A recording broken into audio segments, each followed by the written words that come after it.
this two-time world champion has established a remarkable record of 26 wins, no losses, with all 26 wins coming by way of knockout. Here is the undefeated WBC lightweight champion of the world, Edwin Dinamita Valero.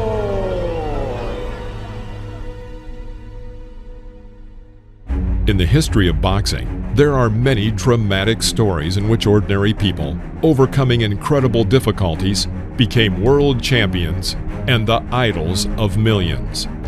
There are also reverse situations, when money and popularity cause the fighters to engage in crazy and self-destructive behavior. But Edwin Valero's story is unlike any of them. During his boxing career, he fought only 27 times and won each fight ahead of schedule, while finishing the first 18 fights in the first round, setting a world record at the time. He was predicted to have a great future, fame, and world titles, but it all ended in a real tragedy. In this video, we will take a look at the career of Edwin Valero.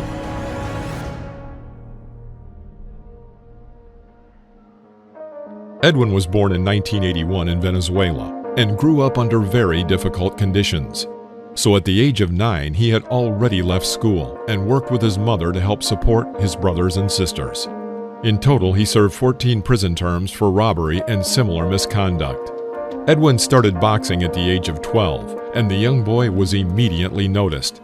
He became fully committed to training, wanting to learn the subtleties of his new hobby.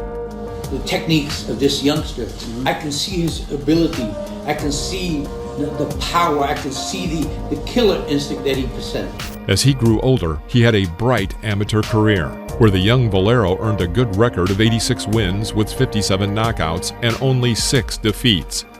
He was one of many young fighters, but such a large number of early victories was not common among the larger field of amateurs. He was given the nickname Dynamite. There was no doubt that Edwin Valero was going to be successful in the professional world. But in 2001, he suffered a serious accident that marked the beginning of his downfall. Valero received a serious head injury as the result of a motorcycle accident. Doctors advised Valero to retire from boxing, as any subsequent blows to his head could be dangerous. But Edwin, after being treated for about 10 months, assured everyone that he was fine and decided to continue boxing. The hot-blooded Valero, also known as the Liquidator, was eager to prove himself in the professional ring and saw no obstacles despite his injury. On July 9, 2002, Edwin Valero entered his first professional fight, finishing it in the first round. He repeated this exactly 18 times, setting a new world record. 18 wins with 18 knockouts in the first round. Edwin's impressive achievement could not go unnoticed. He fought in the real underground, Venezuela, Panama, Japan, the most vicious places of professional boxing.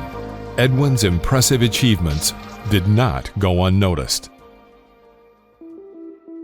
In 2004, Edwin joined Oscar de la Hoya's new promotion company, Golden Boy Promotions.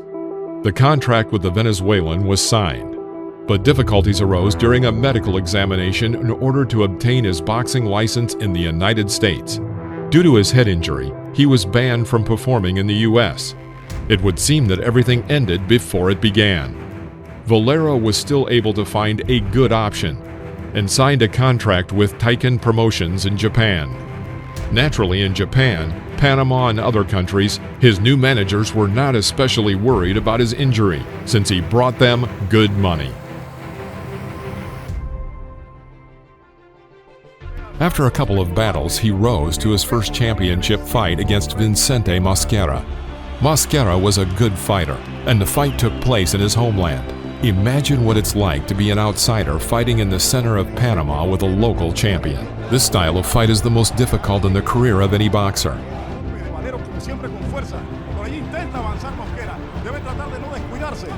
In the very first round, Valero knocked down his opponent twice.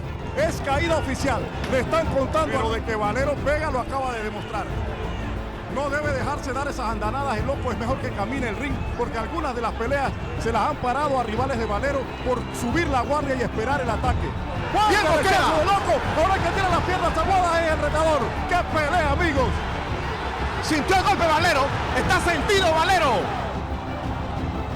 Lo quiere medir Valero. Bien la derecha y la izquierda y cayó Mosquera. Si presiona en este momento, debe buscar distancia al loco. Ha equivocado por completo su plan de pelea el panameño. Con la izquierda, lo conectó fuerte, sentido loco Mosquera. Valero todavía, el loco equivocándose en recortar distancia, se llevó un gesto. Loco bien con la derecha y también la izquierda. ¡Qué algarabía que es! Valero respirando por la boca desde el primer asalto. No es lo que Valero. Vuelve a la derecha, volada por el loco a la cabeza una vez más. Se baja otra vez, pero Valero pega muy fuerte. There was no tactically elegant boxing. The boxers stood opposite each other and unambiguously exchanged blows. By the third round, the Venezuelan had also been knocked down. The spectators rejoiced. Cups and other garbage flew into the ring. The crowd exploded. Edwin looked shocked, but while the announcer reassured the fans, he managed to collect himself. Décimo asalto, señores. Bien, Valero con la izquierda y la derecha. Se tambalea Mosquera. Son manos. By the 10th round, he had found the strength to stop the champion. Thus, he became the WBA world champion in his weight class. Pararon la pelea. Se acabó. Nuevo campeón. Ganó Valero. Noche triste para el boxeo panameño. Valero's career was taking off, and he had to defend his title 3 times. Even at this early stage, rumors of drunken brawls by the boxing champion and outbursts of rage outside the ring were reported. In 2007, it was reported that Edwin attacked his own mother and sister. It was said that simply he had a hot temper, and soon it was forgotten. Valero was known and loved in his home country. Venezuelan President Hugo Chavez was his friend, and there were many photos on the news showing Edwin and the politician together. Around this time, the Venezuelan fighter obtained his famous tattoo, bearing the likeness of the Venezuelan president on his chest. Chavez became his personal patron.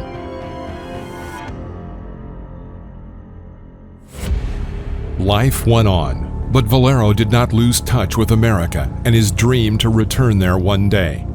Dynamite was often asked to be the sparring partner of other famous fighters. It was thanks to his wild performances in training camps and his overwhelming domination of great champions during these sparring sessions that Edwin became famous in America. Everyone who watched Valero was struck by his aggression, his animal hatred, and the dynamite in his gloves. Specialists who monitored fresh fighters direct from training camps could not believe their eyes. Many compared him to Pacquiao and Shane Mosley. The guy moved brilliantly in the ring, equally dominating and working defense. But most importantly, he had a really heavy blow, while being a fairly sophisticated boxer. Edwin took part in the scandal that appeared before the battle between Oscar de la Hoya and Manny Pacquiao. According to the rumors, during their sparring session, he beat up the Golden Boy so badly that he was asked to leave the hall. You may remember how Oscar looked that night and how the match ended. Interestingly, both Morales and De La Hoya invited Valero to spar with them before their fights with Manny Pacquiao. Apparently, Edwin could perfectly imitate the Filipino style like no other. Even Mikey Garcia, one of the most promising fighters of our time, sparred with Edwin Valero.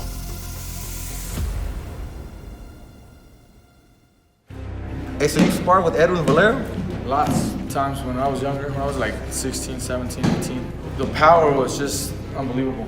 No matter where it hit you, even if you were blocking it, just feel the fucking power. And he never really took it light on anybody. He was there to knock you out. He was sparring? He knocked 27 out in sparring. 27 knockouts. Mikey, who's the toughest guy you ever sparred? What sparring session do you think was the most epic? Edwin Valero. Why? He hit the hardest, man. Hardest puncher ever.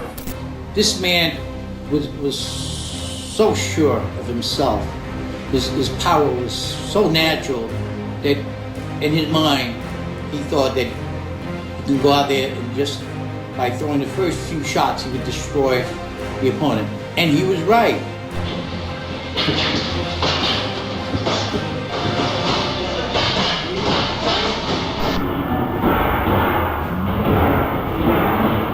can see the improvement. You can see the talent. You can see his boxing ability.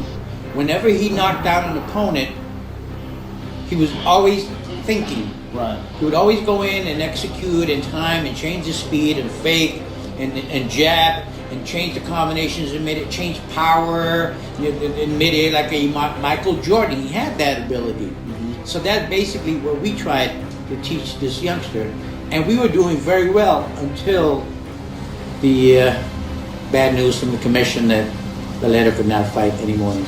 Valero's return to the United States was simply a matter of time and business acumen. The old cunning fox, the godfather of modern boxing, Bob Arum, took up his case. But disturbing news continued to come. Edwin was caught with drugs, driving while drunk, and fighting outside of the ring, and his whole family was afraid of him. His wife's family was also terrified, her uncle later said. Legends even say that he got away with murder. But when your friends are the president of your country and one of the most cunning promoters of our time, how many problems can you have? In early 2009, the contract was signed. Edwin Valero officially returned to American TV, and the issue with his injury was abruptly settled.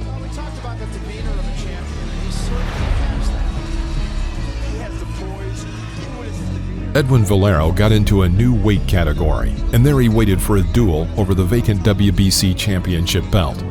His rival was a fairly strong Mexican, Antonio Pitalua, with a record of 47-3, with 41 victories obtained ahead of schedule. Pitalua has not lost ahead of schedule since 1995. The larger American public saw for the first time this new fighter with his crazy look and wild blows.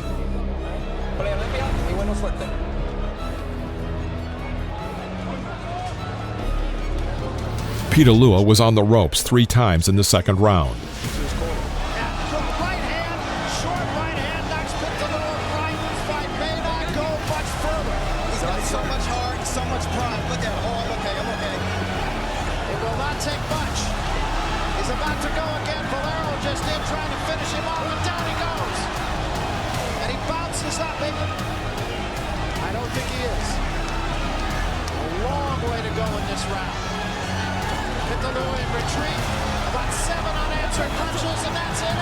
Valero became the 2-time world champion in his weight category.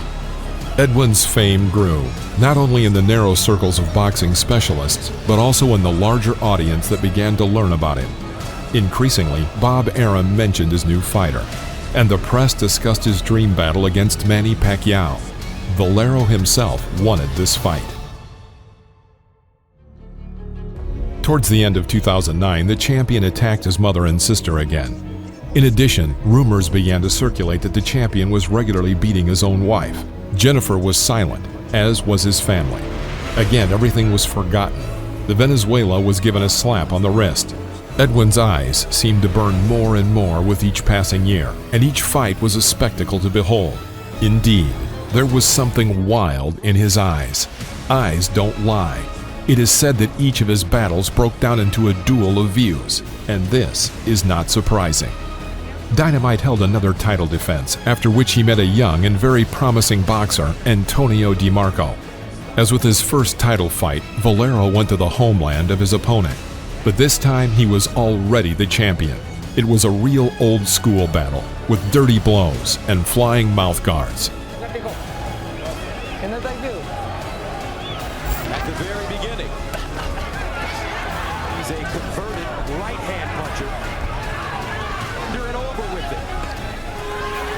There's his recent fights in that same time frame with stoppages. That's where DiMarco doesn't want to be against the ropes, and he motors off it. DiMarco's people telling us that they want to keep this fight in the center of the ring. There's a left hand. And he's doing it in spots here tonight. Valero with both hands down. Valero saying that he caught an elbow. Now he's got a gash over his right head. Yeah, that didn't come from a punch. I guarantee you that. Wow. Even an accidental foul results in a point deduction from the uninjured fighter. So a point was Now what the champion Edwin Valero is made of. And he comes out. He's in a mouthpiece now gone. Valero loses his mouthpiece. DiMarco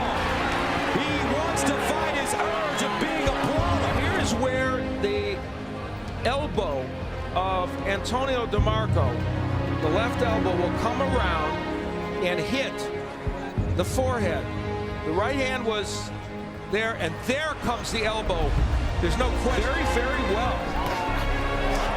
Valero, great opposition. Was he a great knockout puncher? He told me during our meeting that his right hand wants to show the American public that he's a future superstar in this weight class. And double left hook by Valero. Into one of those straight lefts like he did. Valero, very effective tonight with that step back after he delivers. Knee, left hand, here's another one. Now Valero starting to pick apart the 24-year-old DeMarco. DeMarco landing a right. Punches in combination from different areas. He is showing all those nuances. Maybe. 8 rounds scheduled for 12. 17 seconds to go. Oh, low blow by DeMarco. He's getting wild. And there was talk in DeMarco's corner that if he didn't get busier, they were going to stop the fight. Nice straight left hand by DeMarco, but it's one and done when he... Between rounds, DeMarco refused to continue the fight. The elbow strike he received, the final shots of their confrontation, and the insane look of the champion's glee will forever remain in his memory. Valero won 27 fights, all of them by knockout, an ideal record for what seemed like an ideal boxer. But everything changed in an instant. After one fight where Dynamite showed excellent skills and a clear growth of his understanding of technical and boxing knowledge, talks once again resumed about the fight with Pacquiao. Valero really wanted to fight with Pacquiao, but the boxer's dream was not destined to come true. A month after his last fight, his past head injury, coupled with his constant use of drugs, did the trick.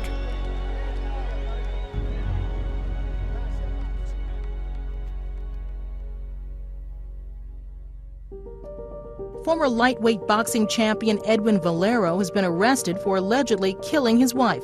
The 28-year-old is a household name in Venezuela, and police have said he was arrested after they found the body of his wife in a hotel where the couple was staying. Police say Valero left the hotel room at about dawn Sunday and allegedly told security he had killed the woman. Police say she had 3 stab wounds on her body. At 5:30 in the morning, Valero walked barefoot to the front desk of his hotel and calmly announced that he had killed his wife. She was found stabbed to death. He showed no resistance at the time of his arrest. Since Valero was allegedly drunk and under the influence of drugs, there was a risk of suicide. The police took away his shoes and jacket, but they left him with a pair of sweatpants, which became his method of choice for hanging. He was found in his cell on the early morning of April 19, 2010. He was just 28 years old.